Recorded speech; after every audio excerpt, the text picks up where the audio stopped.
This is our project, a bidirectional vehicle counter using Arduino and IR sensors designed to automatically track vehicle entry and exit in parking areas. The components that we have used in our project are Arduino, breadboard, I2C 16x2 LCD, two IR sensors, jumper wires, and Arduino cable. Now I am going to explain the working of the model. The working of our system is based on the sequential detection using two IR sensors. As you can see, this is the sensor 1 and this is the sensor 2. We place the two IR sensors a small distance apart at the entry and the exit point. Each sensor detects a vehicle when its infrared beam is interrupted, giving a digital high or low signal to the Arduino Uno. The key idea is direction detection using the order of sensor activation.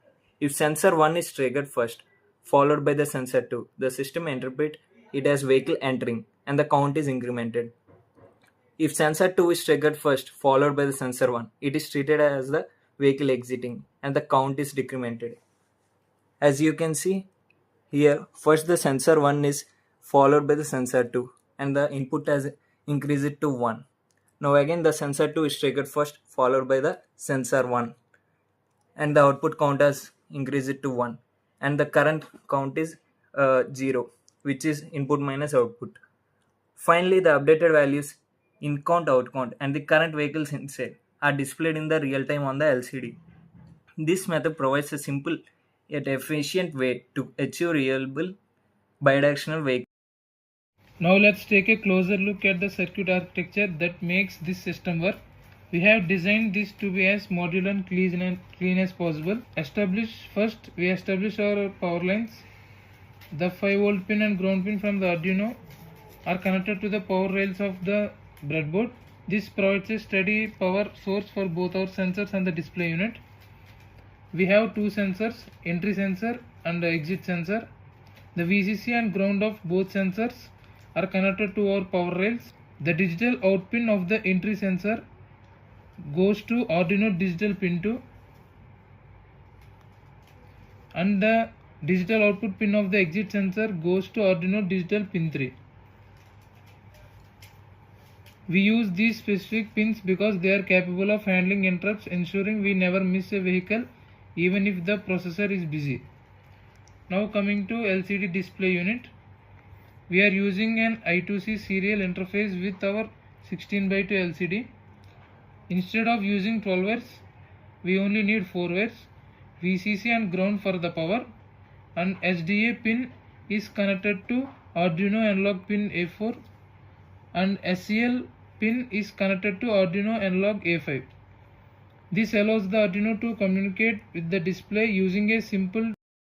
Now let's look at the software driving this system. The code is written in C++ using the Arduino IDE. We use the liquid crystal I2C library to control the display with just 2 wires, and we define our IR sensors on the pins 2 and 3. When pin 2 goes low, the Arduino starts a timer using millis. It then enters a while loop, waiting up to 300 milliseconds for pin 3 to trigger. If both happen in that order, an entry is confirmed. The same logic is applied in reverse for the exits. During the testing phase, we hit a major technical issue: signal bounce and double triggering, because vehicles have irregular shapes. During the prototype phase, even though we were testing with solid objects, we found that the IR sensors were extremely sensitive. Factors that the slight shaking of a hand or the way the IR beam reflected off different edges of the object caused the sensor output to oscillate. To the Arduino, which operates at high speeds, this looked like a single object was entering and exiting several times in a fraction of a second. This noise resulted in ghost counts, making our data unreliable. To solve this, we implemented two specific software filters. The first one is debouncing. We added a 150 millisecond delay right after a count is registered. This tells us the Arduino to ignore any further signals for a short moment, allowing the object to pass completely without being counted twice. And the second one is state lock. We added a while loop that prevents the code from moving forward until the sensors are clear.